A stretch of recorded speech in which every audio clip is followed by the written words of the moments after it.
Estamos aquí en su espacio Voz para el Cambio, conversando con don Tito Olivo y don Roberto Payano del tema insular, que es interesante porque es un tema que siempre tendrá actualidad. No hay manera de que pase de moda, ni de que pierda ese tufo de actualidad que debe tener siempre la noticia, porque son problemas que están ahí de manera estructural y de manera permanente, porque compartimos el mismo, la misma isla, aunque cada quien en lo suyo, aunque a veces las cosas como que se mezclan y no se sabe dónde o en qué pie estamos parados. Hay un tema migratorio que Tito Olivo plantea, que está ahí, y él piensa que una de las salidas puede ser una policía migratoria especializada que no tenga antecedentes de la Policía Nacional. Pero, don Tito, aquí nos hemos inventado tanto tipo de policía. El CETUR, el CEFRON, la Guardia, los policías, AME, son demasiadas cosas y donde quiera hay corrupción. Don Halle Herman organizó una policía para el tránsito en la ciudad, el tránsito urbano, y al poco tiempo tuvo que dejar aquello porque no se podía. Empezó a funcionar, pero algún político como que no le resultaba aquello, o el propio Halle Herman se sintió hastiado, no sé si con Leonel o con quién, o con su propio aparato, pero aquella experiencia, saliendo Halle Herman de ahí, hasta ahí llegó la MEI, se convirtió en una policía macuteadora más, como lo antes lo llamado casco blanco o el policía de tránsito. Y hay que ver todo lo que ocurrió en Sectur y en todas esas cosas, policía turística y todo lo que hay por ahí. Y por eso está lo de la operación antipulpo. ¿Quién quita que con una policía migratoria también pase lo mismo? Porque hay un problema de corrupción que es sistémico. Mientras no se enfrente eso y se resuelva de una vez por todo el tema de la corrupción, que quien meta la mano o la pata la pague y se acabó la cosa. Pero bueno, eso está ahí planteado. Don Tito, hay una crisis planteada en Haití que no es nueva tampoco. Ariel Henry dice que está trabajando para las elecciones, lo que corresponde. Debió trabajar para ella y hacerla, y que en este tiempo se pudiera dar la transición o conversar con lo que es la oposición, buena o mala. Crimo Santilé, el hermano haitiano que vive en el este, dice que ambos están implicados en la muerte de Moïse, tanto los senadores como los que hoy están en el poder, es decir, el propio Ariel Henry. El cuadro es difícil, Tito. En el corto plazo, y quizá la consecuencia de ese corto plazo hacia el mediano plazo, en términos de impactar la estabilidad política, social, económica de la República Dominicana y de nosotros, por supuesto, y esa actitud de los políticos nuestros como que dicen una cosa por complacer a la prensa y salir del paso con un tema, pero después en la práctica, en esa cotidianidad, dan la espalda. Que si no son coherentes o consecuentes con una postura en términos de la relación binacional con Haití. Don Tito Olivo, le dejo ahí un poco el paquete para que aproveche los minutos que nos quedan. Bien, con Hanley, antes de entrar a ese tema, me unieron lazos afectivos y políticos muy profundos. Los dos fuimos de los Corecatos, él fue profesor mío de recursos económicos y Hanley no renunció, no dejó. Hanley terminó el periodo desde el 96 al 2000. Cuando llega Hipólito crea el plan Renove e integra eso a la policía otra vez y ponen a Candelier en esa cuestión. Y ahí eso se descompuso inmediatamente. Después Lionel volvió al poder y no quiso continuar porque entendía que eso le buscaba problemas con los sindicalistas. Esa fue la verdad, monda y lironda, pero de que lo resolvió, lo resolvió. En cuanto a la situación haitiana, real y efectivamente, como tú lo dices, Haití, todos esos sectores políticos estuvieron envueltos en la muerte de Moïse. O parte, o gran parte de ese sector político, desde el Senado, hubieron senadores que conspiraron, no todos, pero hubieron que conspiraron, y se plantea que el primer ministro está muy vinculado a la muerte de Moïse, porque parece que Moïse lo iba a cambiar. Y también se habla de Martelly, el presidente Martelly, de que también ha estado vinculado, porque el acuerdo Martelly y Moïse era que Moïse llegara y después Martelly volviera, y Moïse desde el poder no quiso cumplir con esa situación.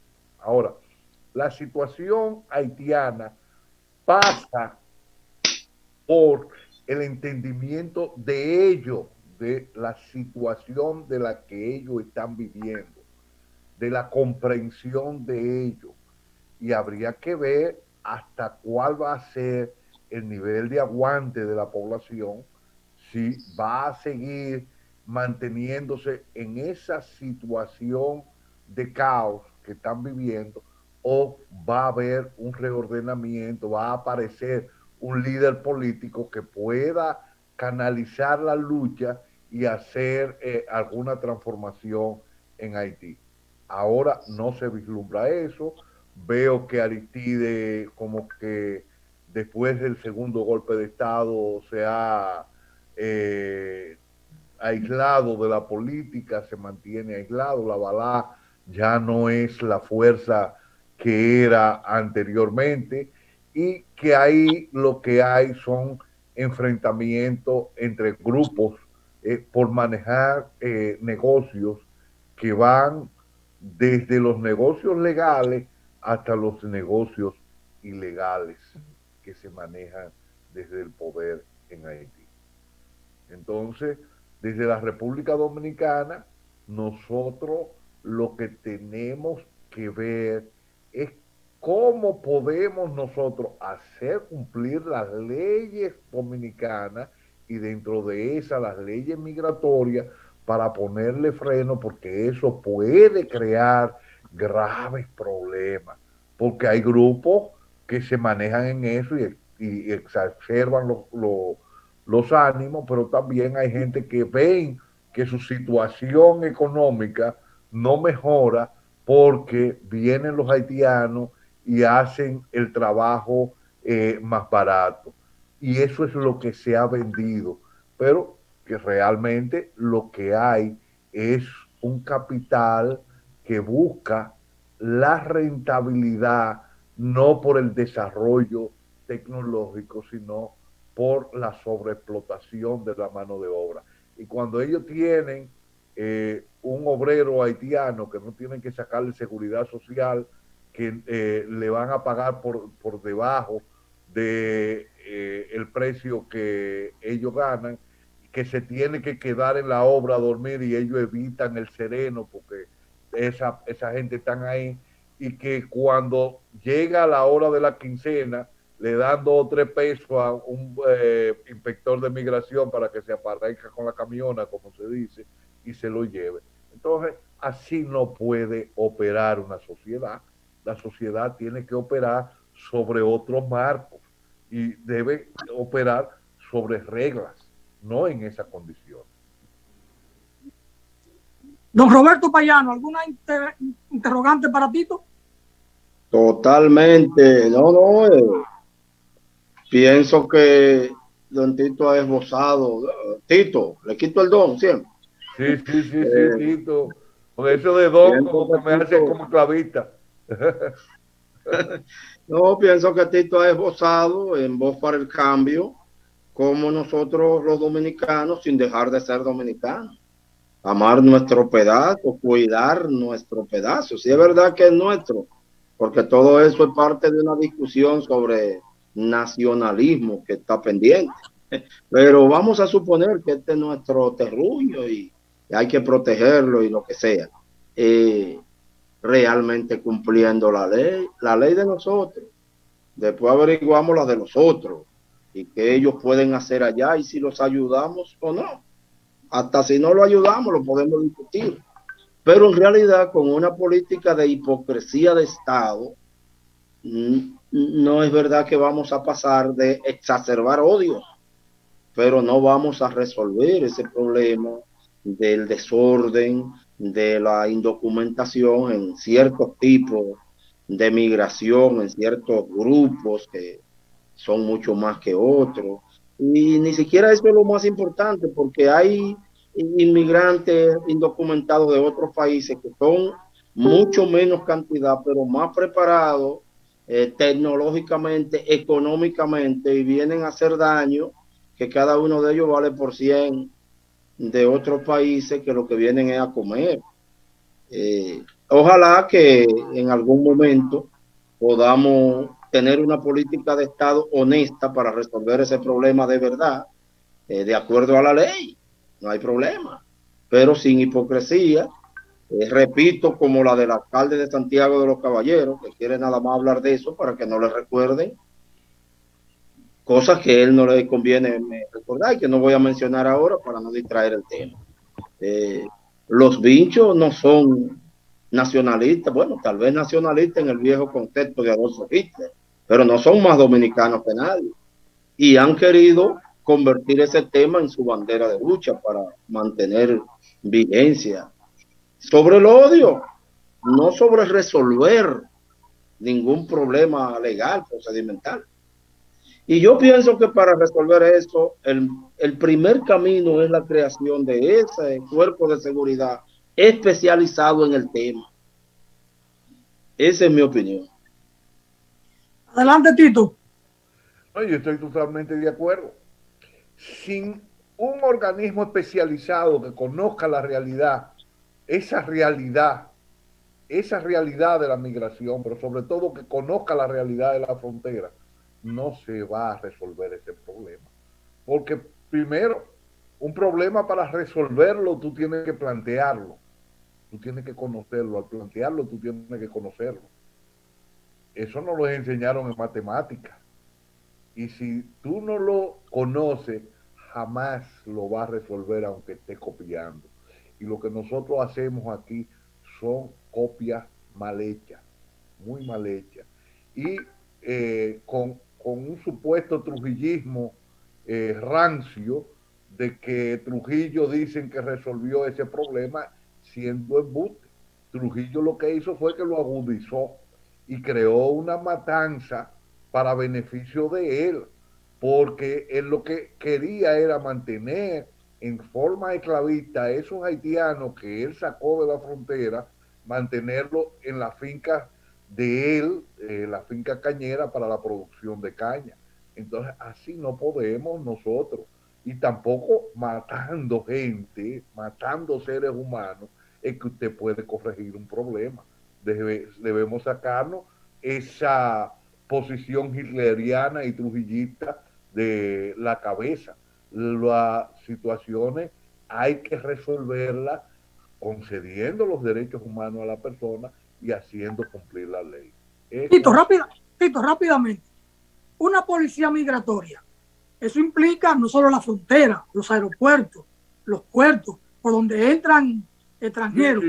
Eso es aumentar la burocracia, aumentar una empleomanía, abultar más las nóminas del Estado, porque al final está esa policía migratoria y los casos que vayan detectando y encontrando van a pasar o a cárceles ordinarias o al sistema judicial, si tiene que verlo, si son casos que se van a judicializar aquí o si actuaría para la deportación inmediata. Hay muchas cosas que discutir sobre eso, Tito. Y entonces, ¿qué va a pasar con los órganos del Estado que tenemos? Policía, guardia y todos los órganos, Sectur, Cefron, cada quien va a seguir lo suyo. O Cefron saldría de la frontera y pasaría a la policía migratoria. Es un poco complicado esto. Eso, Cefron o el ejército solamente se dedicaría en ese caso a la protección militar de la frontera o de cualquier cosa, cualquier otra parte, pero principalmente de la frontera. No tiene que ver ni tiene que incidir en el problema migratorio. No tienen que tener esos chequeos militares que lo que hacen es macutear. Aquí se han encontrado vicecónsules y cónsules traficando con indocumentados. Aquí hay gente que paga para que los manden que a Foliberté, a Juana Méndez o a cualquier parte de Haití como cónsul para poder estar vendiendo visos. Recientemente se localizó ¿Y quién dice que eso no va a pasar con una policía migratoria? Mira, yo te decía, hay un sistema de corrupción, es sistémica la corrupción, Tito. Pero tú tienes que comenzar por algo, Alfonso. Por enfrentar la corrupción. Sí, tú tienes que enfrentar la corrupción, pero tú tienes que sacar esos entes podridos que están ahí y irlo disminuyendo y ir creando una policía especializada para eso, para que pueda hacerle frente.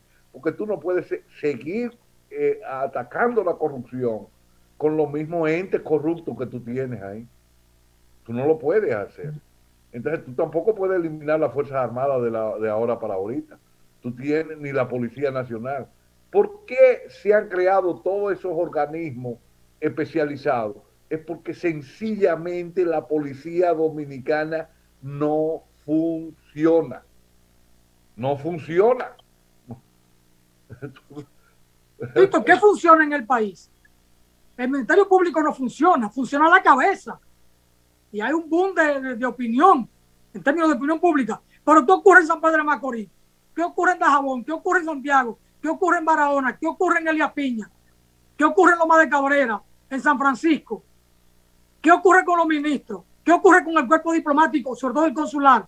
¿Qué ha ocurrido siempre? ¿Qué ocurre en Cuba con el tema de la visa y Cancillería? Es decir, ¿qué es lo que funciona en el país? ¿Dónde no está dónde no está la corrupción con su presencia demoníaca, Tito? Pero, Alfonso, se tiene que comenzar a trabajar y se tiene que adecentar la justicia y hay que dar paso. Bueno, ahí está Miriam Germán. Yo espero que ella siga extendiendo esa función que ella está desempeñando y que realmente se cree una justicia independiente de la política. Y yo espero que Miriam pueda en algún momento invitar al fiscal de Milán para que el fiscal de Milán venga a entrevistar aquí a República Dominicana a Tecnimón para que Tecnimón explique por qué Punta Catalina salió alrededor de 3.000 millones de dólares y por qué ellos hicieron un complejo igualito a Punta Catalina en Brasil y fue por 900 y pico millones de dólares. Entonces, él no lo hace porque está interesado en la corrupción de la República Dominicana.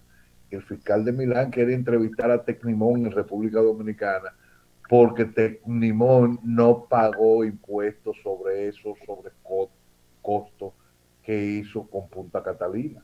A ellos lo que le interesa es impuesto.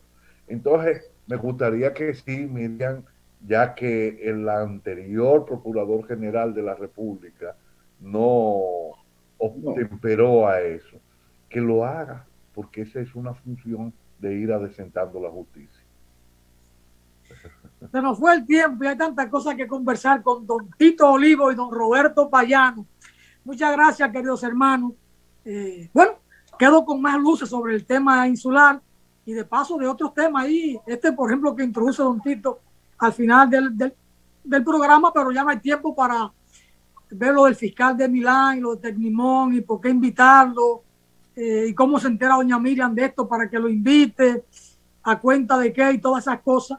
Quizá don Tito haga una carta y se la envíe a doña Miriam o me la entrega a mí, yo se la hago llegar personalmente y entonces, bueno, así se entera esa propuesta. Nosotros fuimos y le llevamos la solicitud del fiscal de Milán a ella a inicio de su mandato y se lo llevamos. Y me ha dado respuesta. No ha oído respuesta. Ya usted puede ver, entonces solamente reírse, don Tito Olivo. Gracias, don Roberto Payano. Hasta mañana a nuestros amigos y amigas que siempre están con nosotros. Saludo a Aura Pareja Benítez desde Barranquilla, Colombia, que está en sintonía con nosotros. Se me había pasado porque no la veía en el chat. Gracias, Aura Pareja. Un abrazo. Gracias, Tito. Gracias, Payano. Hasta mañana.